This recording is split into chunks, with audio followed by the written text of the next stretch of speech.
fourth annual Vintage Football Game is a modern celebration paying homage to the birth of professional football that began at Douglas Park in Rock Island nearly a century ago. This field here at Douglas Park, it is the original site of the first NFL game in 1920.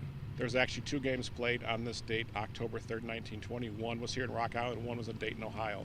This is the last standing park. Yeah, I mean, I think it's great when anybody connects with something that is such a huge part of our culture and a huge part of our country, and to kind of go back to when it was originally put together. Game organizers and participants Simon Herrera and Chris Zimmerman have developed an event that recreates 1920-style pro football, the annual matchup, the Rock Island Independents versus the Moline Universal Tractors. They have really worked hard to try to maintain, presenting today and having the players participate, the fans experience how the game was played in 1920.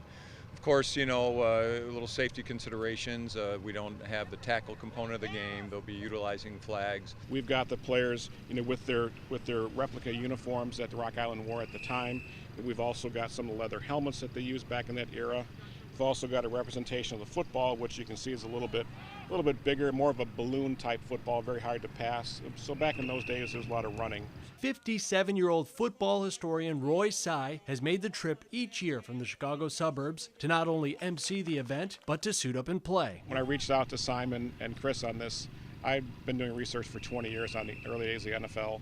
They're putting together this game, and I thought, you know what, if I want to play, this is the type of game I want to play in. I want to represent, I want to wear the leather helmet, I want to see the old football, get out there and play. And this is the first year I've got my son playing too, so now it's a father-son. We've got about 4 or 5 guys here who have their sons are playing also. Those involved have their own special reasons to participate, and for Quad Cities native Mike Ingholm, it was a chance to represent a family heritage. Mike's grandfather played for both the Independents and Universal Tractors. It's really neat. I'm glad I'll be able to do it because I didn't know my grandfather. He'd passed before I was born, and being able to learn about him and what he did in life is pretty cool. My mom loves to come watch this every year because she can remember her father and what he did, and I guess we look just alike, him and I, so she looks onto the field and kind of sees him, so I'm glad I could do that for her. A couple players on the Rock Island teams that when we reached out to them, they're still in the community, that their grandfathers played for the team in the 1920s.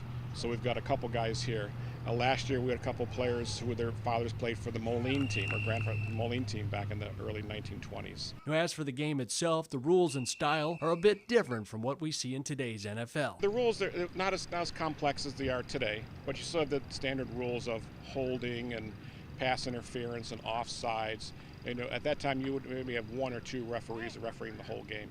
A lot slower game back then. There's a few little tweaks here and there, only safety related. Ball goes on the ground, we're not going to scramble for it and a fumble. But I think for those that come and spectate, you're going to see the game pretty much as it was played back in 1920 in terms of formations, play construction, the kicking phase as well.